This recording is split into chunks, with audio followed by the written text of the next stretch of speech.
Our click-through rate jumped over 5% in the last 2 months on our YouTube channel, and we made some clear changes about 2 months ago. So in this video, I'm going to share some of those insights with you as to what caused this increase. Hey, it's Arit here with Essetino Media, and on this channel, we show you how to create profitable content. On the screen here, you'll see the back end of the analytics of our YouTube channel.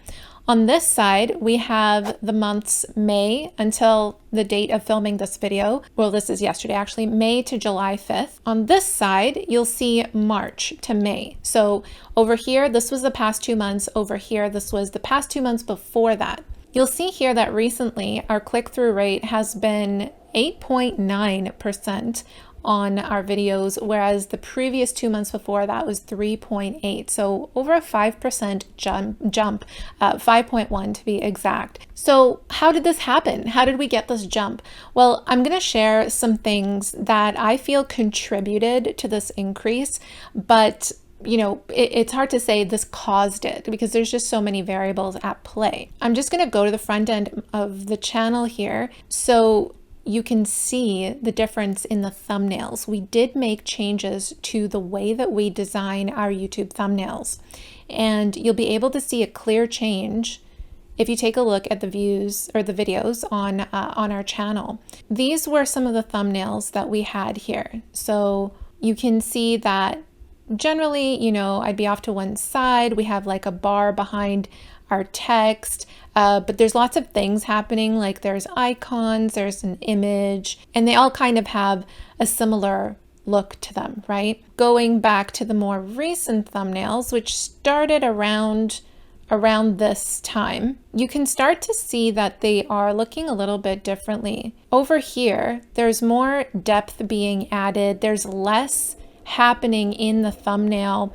There's less text as well. And if I'm just scrolling up to the top here, you can see that they're beginning to be more minimalist, right? Like sometimes will be on the thumbnail, sometimes not, but there's just less stuff, less elements on the thumbnails. In the past, we were always, you know, we're always like, okay, we should put as few text as possible on the thumbnails because it's, you know, we don't want the thumbnail to be very busy, but we're doing that more intentionally. So you really using the minimum amount of words. Sometimes it's no words at all, and it's just using pictures to convey something in a second, because that's what people, you know, they're scrolling through the search results and they're just glancing at the image in a second, and in that second deciding whether or not they want to click on the video. The other thing you'll notice too is that there's more empty space on each of these thumbnails, whereas before, way back here, there's barely any empty space, right? It was just jam-packed with a lot of text and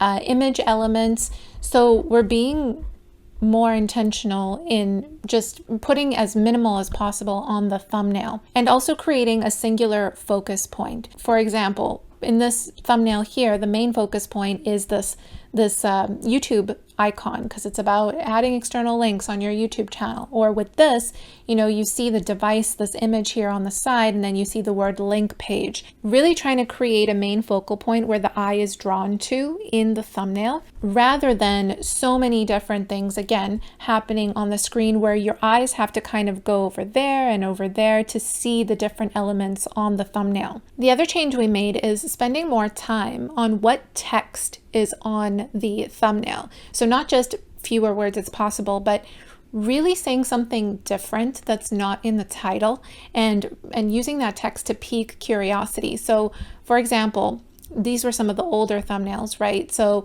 this video is how to autofill same text in PDF form. So the text you can see here is quite the same. Autofill same text in PDF form. Or something like this, how to design YouTube thumbnails in Photoshop, and it says easy gradient thumbnail. So here it's saying something a little bit different, but still, you know, fairly similar to what the title is.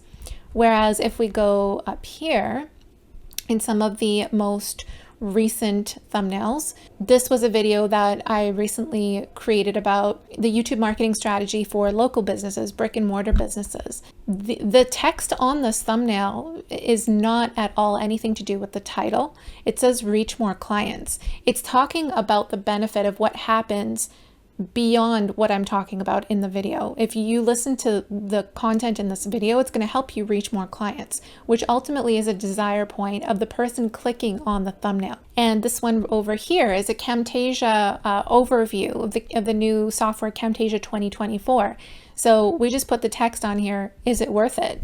Yes or no, right? That's just instantly speaking to the question of someone who is trying to figure out whether they should get Camtasia 2024 or not. So we're not putting the topic on the thumbnail. So it's not saying Camtasia 2024 overview.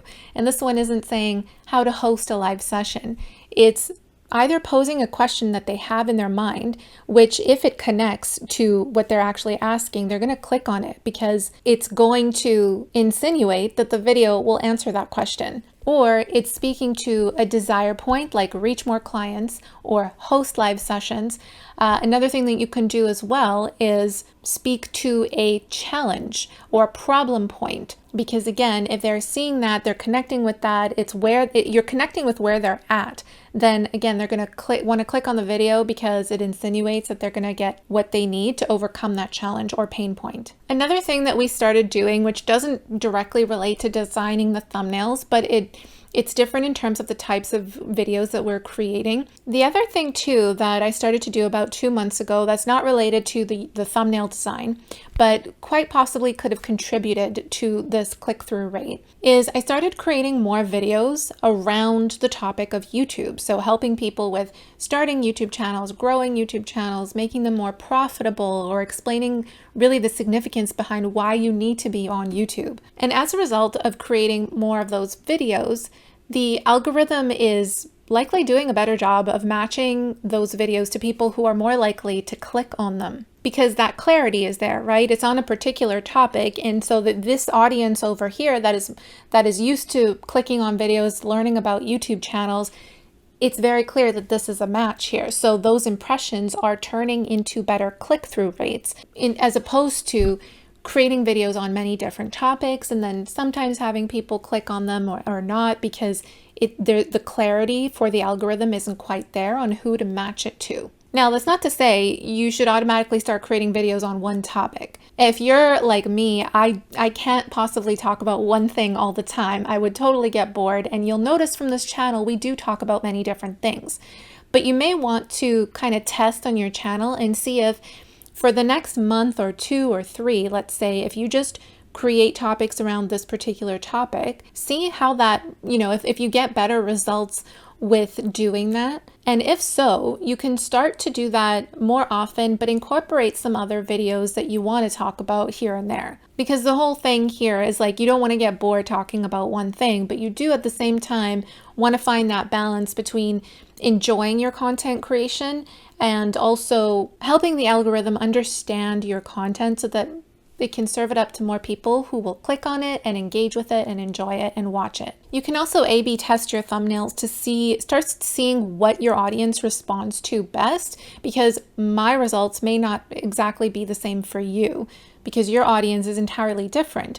So we did create a video on how to use the YouTube A/B test feature in the back end of your channel, and I'll link to it down in the description below, along with some other great resources for you that will help your channel grow. Thank you so much for watching, and I will see you in the next video. Bye.